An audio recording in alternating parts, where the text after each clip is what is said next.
I've been a ghost for 7 months. That's the secret to surviving a house like Sal Marconi's. You learn to breathe without making a sound, to move through these halls like a whisper that never lands. My world is the scent of lavender starch and the constant hiss of the steam iron. I spend my days pressing silk shirts that cost more than my father's life is worth, literally. Every crease I smooth out is $1 off a debt I'll never outrun. The Marconi estate is a fortress of cold stone and blood money luxury, overlooking a city that would swallow me whole if Sal Marconi ever stopped needing his laundry done. Salvatore Marconi isn't a man, he's a storm you track from a distance. I hear the heavy click of his boots on the marble, and I know to vanish into the shadows of the utility room. I see the back of his head through the glass of the study, dark, sharp, impenetrable, and I remind myself to look at the floor. He holds court with men who carry death in their waistbands, and I'm the one who washes the gunpowder out of their sleeves. I don't look up, I don't speak, I stay in the steam. My job is to be the girl who isn't there. Until the night the rain turned red, and the shadow finally stopped moving. The sky over the city didn't just leak, it opened up, a heavy, suffocating gray that turned the streets into a blurred watercolor of neon and asphalt. I clutched my threadbare coat tight against my chest, the paper bag of specialized fabric softener cradled like a precarious treasure. I shouldn't have taken the shortcut. The narrow alleyway between 4th and Main was a throat of brick and shadow, usually empty, but tonight it felt crowded before I even saw them. The first one stepped out from behind a rusted dumpster, his leather jacket slick with rain. I froze, the heavy iron-scented air suddenly tasting like copper. Then came the second, and the third, closing the circle with the practiced ease of wolves who had already scented the kill. "Look at this," the one in the center drawled. His voice was a serrated blade.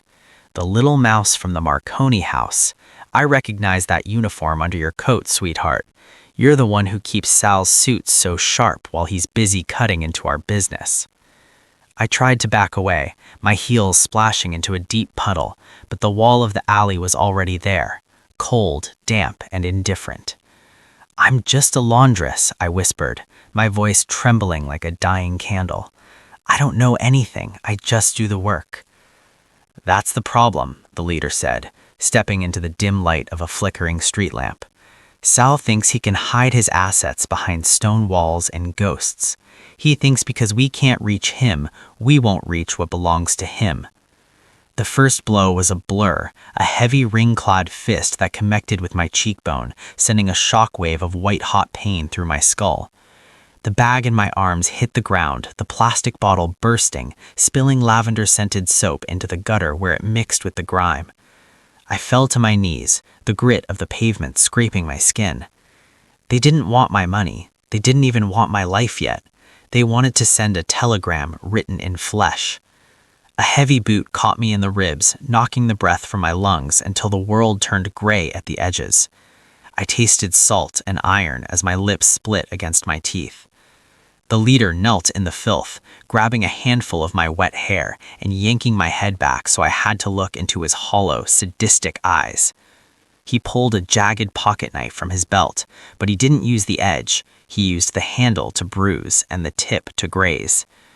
"Tell Marconi we're coming for what's his," he hissed, his breath smelling of cheap menthols. "Tell the Lucchese's don't forget. This is just the first payment on a very long debt." He pushed me back into the rising puddle. As they disappeared into the curtain of rain, I lay there, gasping, my blood swirling into the soapy lavender water. For 7 months I had been a ghost, but as I pulled myself up, shaking and broken, I knew the haunting was over. The invisibility that had kept me safe was gone, replaced by a target painted in red. The morning didn't bring relief. Only the cold, clinical light of a mansion that expected perfection. Every movement was a serrated edge against my ribs, a sharp reminder of the pavement and the boots. I stood before the small, crocked mirror in the staff bathroom, my breath hitching as I dabbed a thick, waxy concealer over my left eye. The skin was a sickly palette of deep violet and mottled yellow, a map of the Lucchese's cruelty that refused to be erased. I layered the foundation until my face felt like a porcelain mask, stiff and unnatural. If I didn't blink too fast, if I kept my head tilted toward the shadows, maybe the mask would hold. I couldn't miss this shift. In the Marconi house, an absence was a question, and questions led to eyes being turned toward things that were meant to stay hidden. My father's debt didn't pause for healing, and neither did the rhythmic demands of the laundry. I retreated to the basement laundry room, my sanctuary of steam and silence. The heat was stifling, normally a burden, but today I welcomed it. I cranked the industrial steamers to their limit, filling the room with thick white clouds that blurred the edges of the world. It was a perfect veil. If my eyes leaked from the stinging pain in my side, I could blame the humidity. If my hands shook as I folded the heavy linen sheets, the mist would swallow the tremor. I worked with a frantic, desperate focus, losing myself in the scent of bleach and hot fabric. Each shirt I pressed was a barrier between me and the memory of the alleyway. I ironed out the wrinkles of Sal Marconi's life while my own was collapsing into a heap of blood and fear. I told myself I was still a ghost. I told myself that the makeup was thick enough and the steam was dense enough to keep me invisible for just one more day. But the air in the room suddenly changed. The heavy, rhythmic thrum of the machines seemed to fade, eclipsed by a different kind of pressure. The door didn't creak, but the draft shifted, carrying the scent of expensive tobacco and something colder, something like tempered steel. I kept my back turned, my heart hammering against my bruised ribs like a trapped bird. I clutched the iron, the steam rising around me in a protective shroud, praying to the god of shadows that he would just keep walking, that for one more minute I could remain the girl who wasn't there. The steam was a fickle ally. It swirled around me, thick and humid, but it couldn't numb the sharp, stabbing rhythm in my side every time I reached for a fresh hanger. I was working on Sal's white dress shirts, the ones made of Sea Island cotton so fine they felt like water in my hands. My movements were stiff, my breathing shallow as I fought to keep the mask of concealer from crocking under the sweat of the laundry room. I reached across the board to smooth a collar, a sudden, jagged bolt of pain lancing through my ribs. My vision flickered, white sparks dancing in the mist.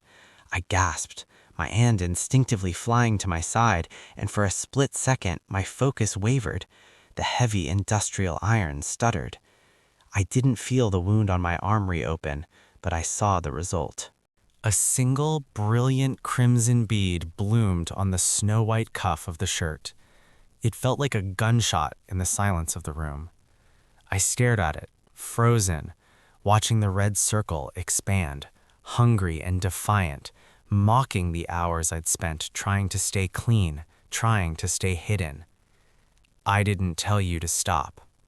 The voice was low, vibrating with a frequency that made the very air in the room feel heavy. I didn't have to turn around to know it was him.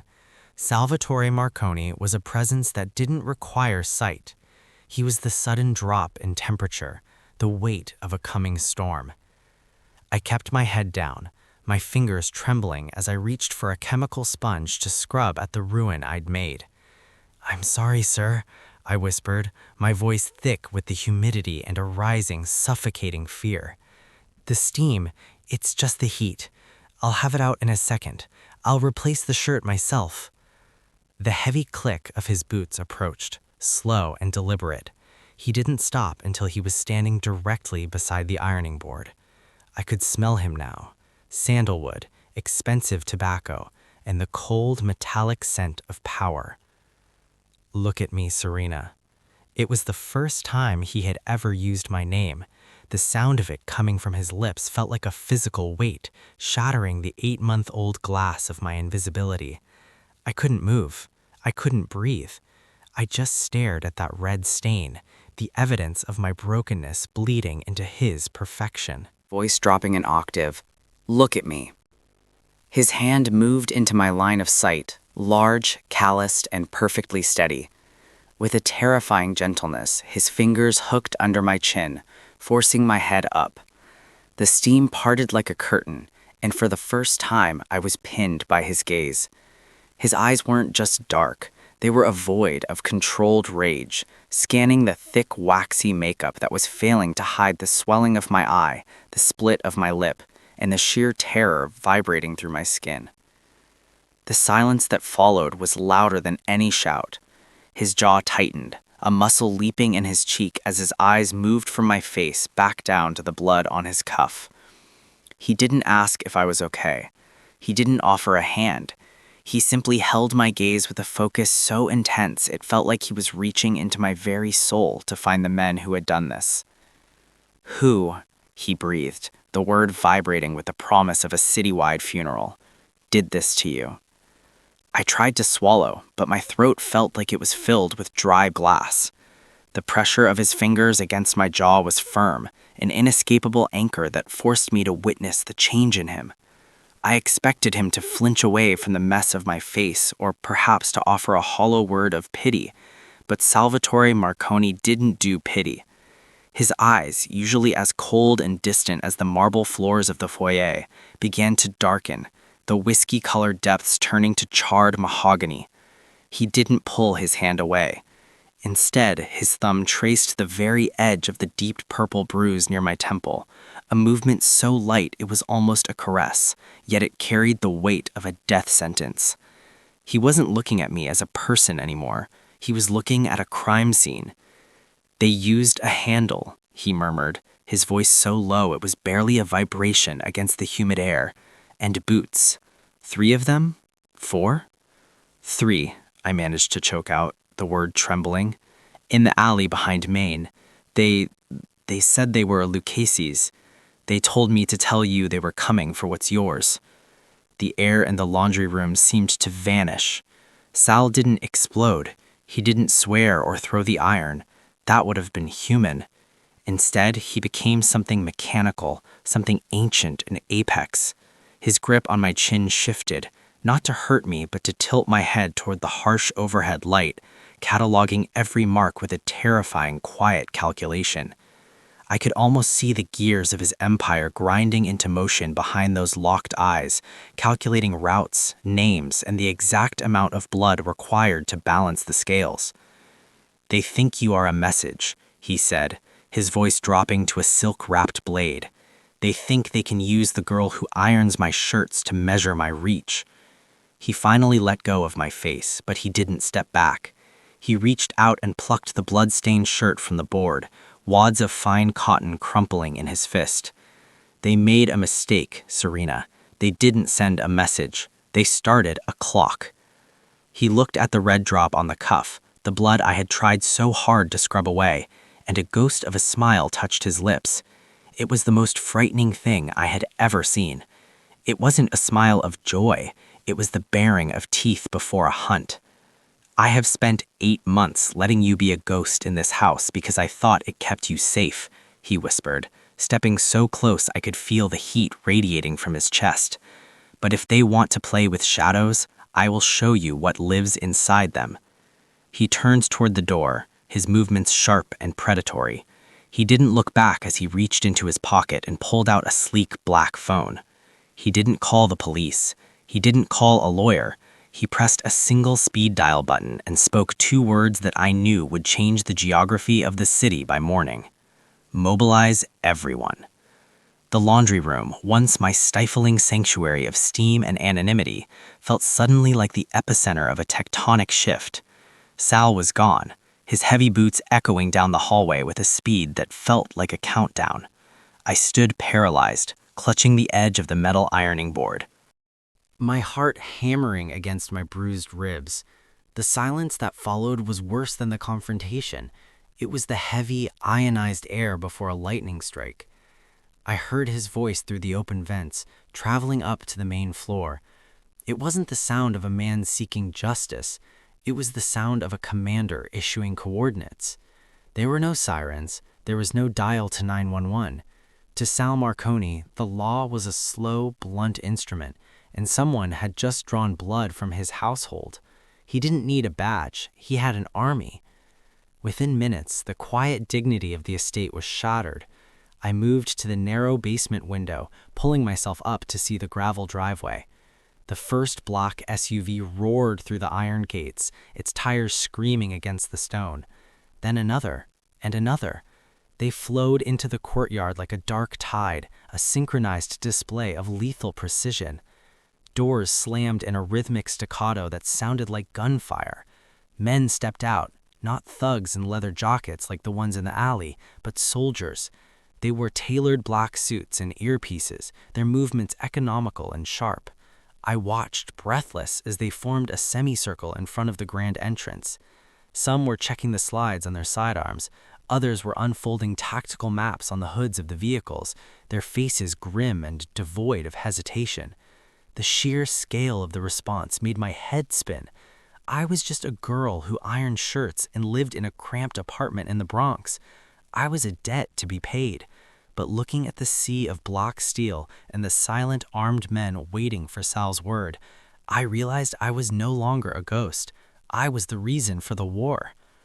Sal emerged onto the front steps, his coat billowing behind him like a dark shroud. He didn't look at the men. He didn't have to. They stood at a terrifying brand of attention the moment he appeared. He spoke a few low words to a man at the front, Marco, his head of security, and the air seemed to vibrate with the collective intent of 50 killers. One by one, the SUVs began to peel away, disappearing into the rainy Manhattan night. They weren't looking for evidence.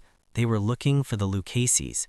As the last taillights vanished into the mist, the mansion fell into a new kind of silence, a predatory, expectant quiet. The army had been unleashed, and by dawn, the city would know that the girl in the laundry room was no longer invisible.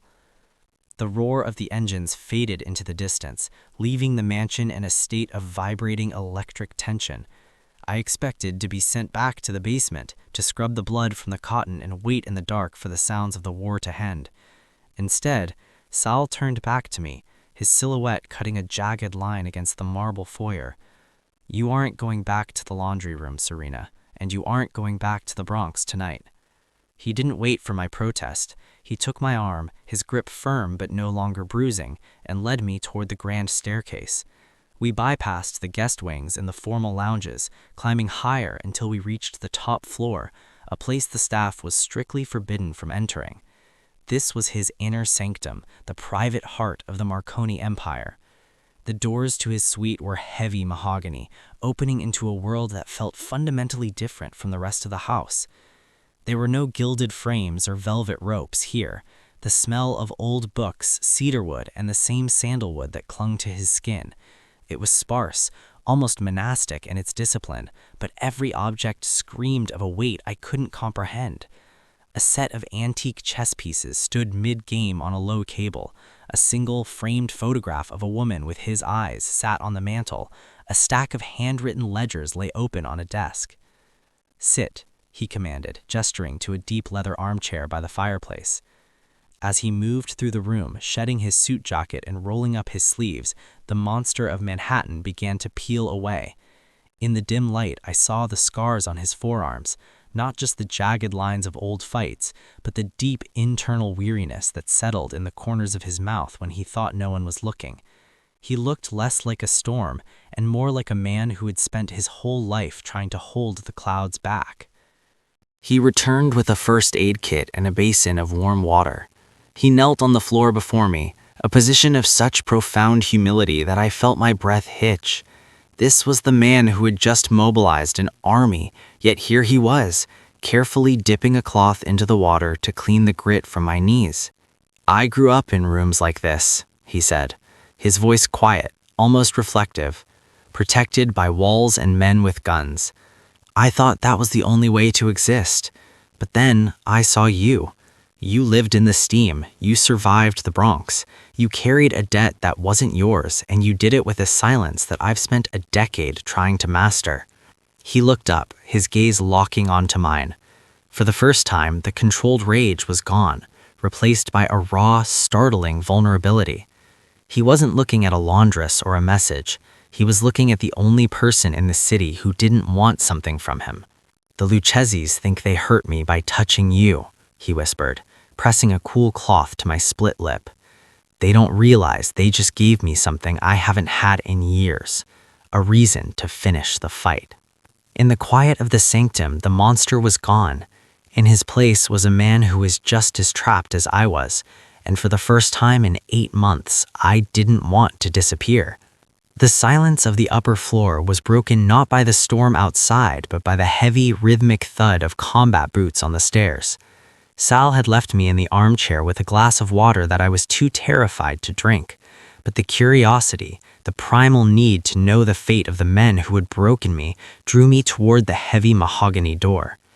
I cracked it just an inch, the shadows of the hallway swallowing me whole as I peered down toward the landing of his study. Below, the atmosphere had shifted from protective quiet to clinical brutality. Sal stood at the center of the room, his white sleeves rolled up, his back to me. In front of him, 2 of his soldiers held a man I recognized. He was the one who had watched from the alley entrance while the others kicked me, the lookout. He looked small now, stripped of his bravado, his face a mess of sweat and rain. "I'm going to ask you once," Sal's voice rang out, devoid of heat, sounding like the falling of a guillotine blade. "Who gave the order to touch the girl?" "I don't know what you're talking about, Marconi," he shrieked, his voice cracking. "She was just a stray, a nobody in a gray shirt. We didn't know she was yours." "That's where you're wrong," Sal replied, stepping into the man's personal space.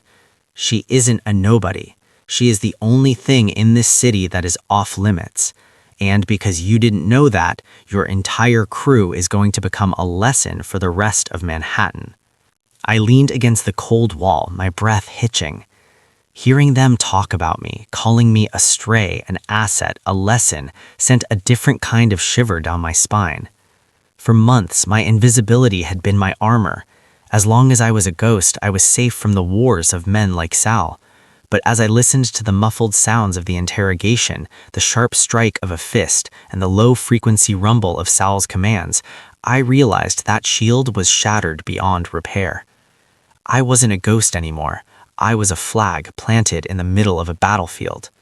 Sal's army wasn't just fighting for justice, they were fighting for the girl who ironed the shirts, and that meant the Lucchese's and every other rival family now knew exactly where to aim their sights.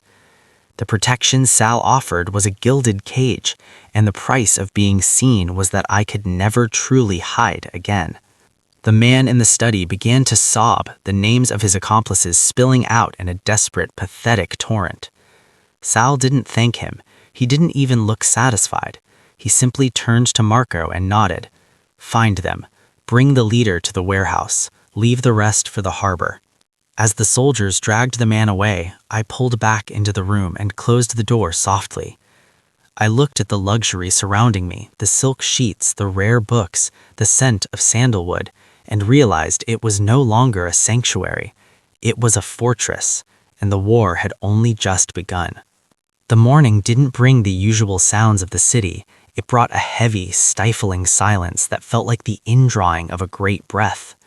From the windows of Sal's private suite, Manhattan looked unchanged, but the television in the corner told a different story. News tickers blurred in a frantic crawl of red and white.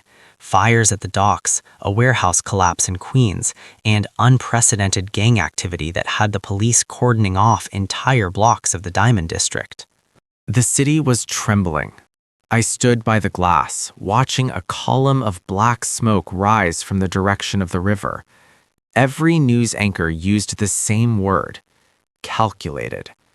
This wasn't a random outburst of violence, it was a surgical dismantling of the Lucchese infrastructure. Their shipping routes, their fronts, their very names were being erased from the map in a single blood-soaked night. Marco entered the room to brief Sal, his face illuminated by the blue light of the monitors. He spoke of total liquidation and scorched earth. I listened, my hands trembling as I realized the scale of the wreckage. This wasn't just a business move. The Lucchese's had been a fixture of the city for decades, a rival empire that Sal had tolerated in a cold, uneasy peace. Now, they were being burned to the ground because of a girl in a gray work shirt. "It's too much," I whispered as Sal stepped up behind me, his reflection joining mine in the glass. "All of this for me? I'm just a laundress, Sal. The city is burning because I have a bruised eye." He placed a hand on the window frame, boxing me in, his presence a wall of heat and conviction. "The city is burning because they forgot the most important rule of my house," he said, his voice a low rumble that vibrated in the glass. "They thought you were a utility. They thought your pain was a cheap way to send a message. I am teaching them that the price of touching you is everything they own." I looked at him, at the man who had spent the night directing a war from his desk, and saw no regret. In the world of the Marconi family, there was no such thing as too much. There was only loyalty and the consequences of breaking it. The realization hit me with the force of a physical blow. I had wanted to be seen, to stop being a ghost, but I had never imagined that my visibility would cost an entire empire. As the sirens wailed in the distance, I knew I could never go back to the steam of the laundry room. I was the spark that had set Manhattan on fire, and as I watched the smoke rise, I realized that I didn't just belong to Sal Marconi. I was the reason he was willing to watch the world burn. The pre-dawn light was the color of a fading bruise, silver and cold as it spilled across the mahogany desk in Sal's study. The city below had finally gone quiet, the smoke from the night's fires thinning into a pale mist. Sal sat in his heavy leather chair, his shirt unbuttoned at the collar, looking every bit like a king who had just finished a conquest. He didn't look up when I entered, but I felt the shift in the room's gravity, the way he always seemed to lean toward me even when he was sitting still. On the desk sat a worn, leather-bound ledger. It was the book that had kept me a ghost, the document that had turned my name into a number and my life into a series of hours spent over a steaming iron. "Come here, Serena," he said, his voice gravelly from a night of giving orders. I walked to him, my steps no longer the silent, fearful screeps of a laundress, but the steady pace of someone who knew she was exactly where she was meant to be. He reached out, his fingers brushing the back of my hand, before he picked up a silver lighter. With a flick of his thumb, a small, dancing flame illuminated the scars on his knuckles.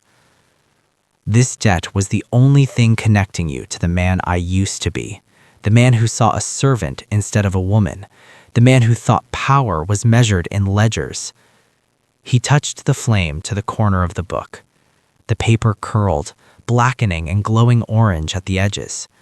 I watched as the record of my father's mistakes turned to ash, the smoke rising to join the lingering scent of sandalwood in the room. As the weight of the debt vanished into the air, I felt a strange, dizzying lightness. The chain was gone, but I wasn't leaving. "You aren't a ghost anymore," Sal said, standing up to face me. He didn't gesture toward the door or offer me a final paycheck. Instead, he took my hand and led me toward the floor-to-ceiling window. Below us, Manhattan was waking up, a golden rim of sun catching the glass of the skyscrapers. "The Lucchese's are gone. The city knows who you are, and they know that as long as I breathe, you are the heart of this house." He wasn't talking about a maid or a mistress. He was talking about a partner. I looked at the city, the place where I had once been invisible, where I had been hunted and hurt, and realized it looked different now. It didn't look like a cage, it looked like a kingdom. I leaned my head against his shoulder, no longer afraid of the storm. I had been the trigger for his rage and the reason for his war, But in the quiet aftermath, I realized I was something much more. I was the only thing that made the monster human. The girl who lived in the steam was dead, and in her place stood a queen who had finally found her throne in the eye of the hurricane. Please subscribe, share, and like.